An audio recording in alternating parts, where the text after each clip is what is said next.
प्रेम से बोली मैया भवानी सच्चे दरबार शंकर भगवान की जय।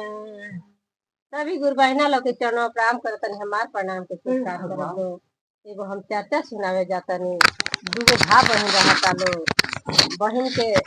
शादी कर दिले बड़े धनी घर में आ बहुत ही भाई गरीब रहते रे गुरु बहना लोग। देखे कहतरी उनकर कनिया किए जाई ना दीदी के हैं दीदी हमने के दुख सुनी है तो हमने के खर्ची बची 2-4 दिन के दे दी है। तो कहतरी कि का कहतरी बहिनी कही है कि देखा आइल बा भैयावा फिर भी नहीं मात ना ही ऐसा नत करी रोरा जाए जान जाए गुरु बहिना लोग कि नहीं मानत चल जाता कहतरी कि नहीं जल्दी जाए रौरा गोले तो जाता रे तो केवाड़ी बंद कैले रहतारी ठकठकावत रे गुरु बहिना लोग कहतरे कि ये बहन खोला केवाड़ी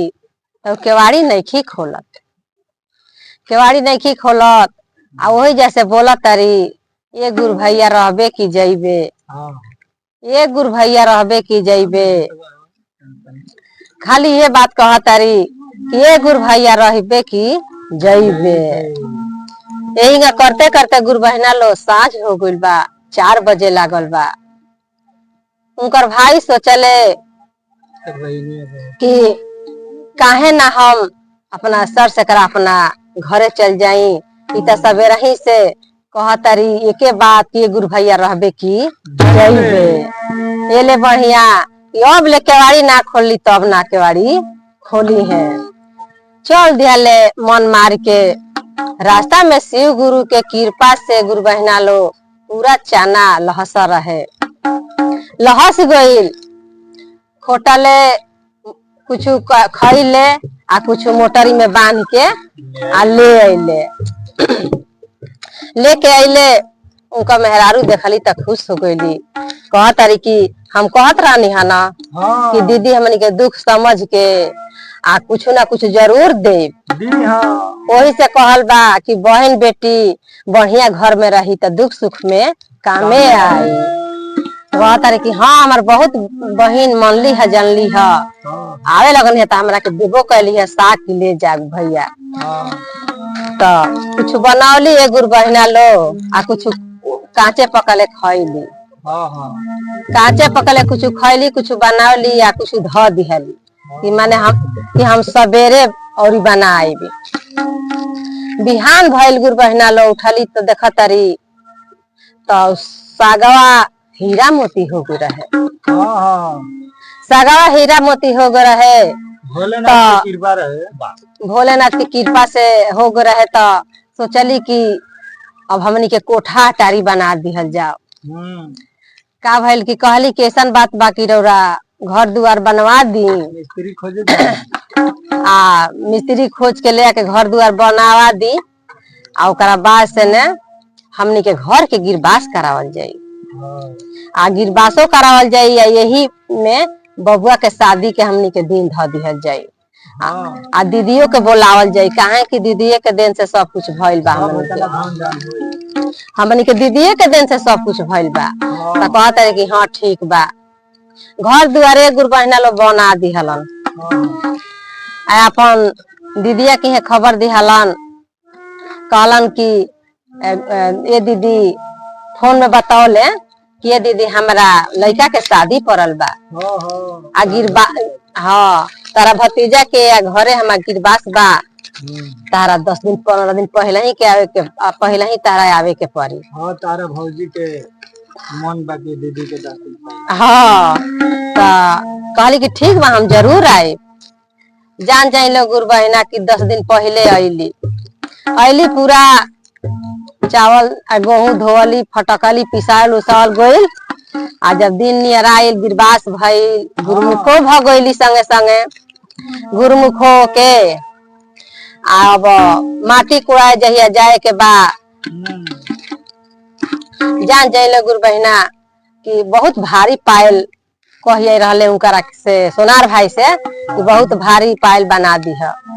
आ पायल बनाया तो हमें लगा दी है ये गुरु भैया रहबे की जइबे इहे धुन लगाई है तो सोनार भाई लगा दी हलन आ मटिकोड़ा पर का कर तारी की देख के दे तारी तो पहिरा तारी सोचा तारी कि सब केहू बाटे गांव नगर के लोग तो सामानवा दे तो लोग कही न कि माने मिलल बाटे तो वही से माने दे दिहली तो पहिर ली जे ही अभी उठा तारी चला तारी तले उहे बतिया कहता ये गुरु भैया रहबे की जइबे हाँ ये गुरु भैया रहबे की जइबे इहे बतिया खाली आवे तो शंका में पड़ गई ये गुरु बहना लो कहले की का बोलता पायल तेंगा ना बोलेला ये बतिया हम कहले रहने मन पड़े लगे हाँ तो उ कहता रे के दीदी तना भारी पायल दियाइल बा तो बोल खुशी में बानी बुझाता अब का चाहता ने मुंह खोल के कुछ कह दी लेकिन खुशी में रहा मत रहे कहता रे कि हम खुशी में बानी तनी बोला दो बबुआ के हमरा लगे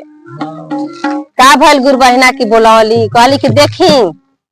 राउर दीदी अब बुझाता के भी खुश है नहीं खी कुछ मांगे हने हाँ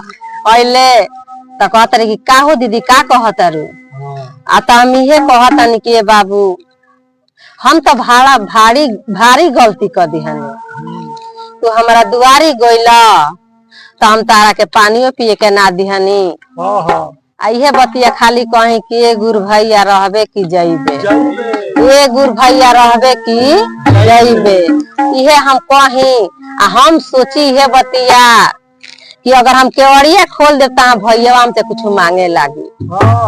वही से हम केवड़िया ना खोलत हनी ये बाबू आ बहुत हम शर्मिंदा बानी ता कहता रन की पहले बताऊ हे बोलता काहे बोलता ये बाबू आता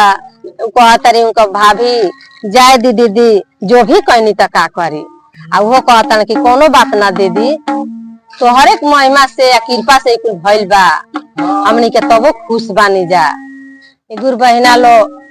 तो पायल छम छम बाजे लागल पाप बता देली तो कट गई हाँ पाप कट गई वही छम छम आवाज आवे लागल आ सबके खुशी हो गई हो खुश हो गई पूरा बढ़िया से माटी रोटी कोड़ा गई शादी बियाह भइल गुरु बहिना लोग शादी बियाह भइल खूब रधली सधली अपना ननद के खूब बढ़िया से विदाई कैली तो ऐसे ही बा केहू द्वार पर आवे गुरु बहिना एक लोटा पानी जरूर देवे के चाहे मेहमान भगवान समान होने तो प्रेम से बोली मैया भवानी से चे दरबार शंकर भगवान की जय।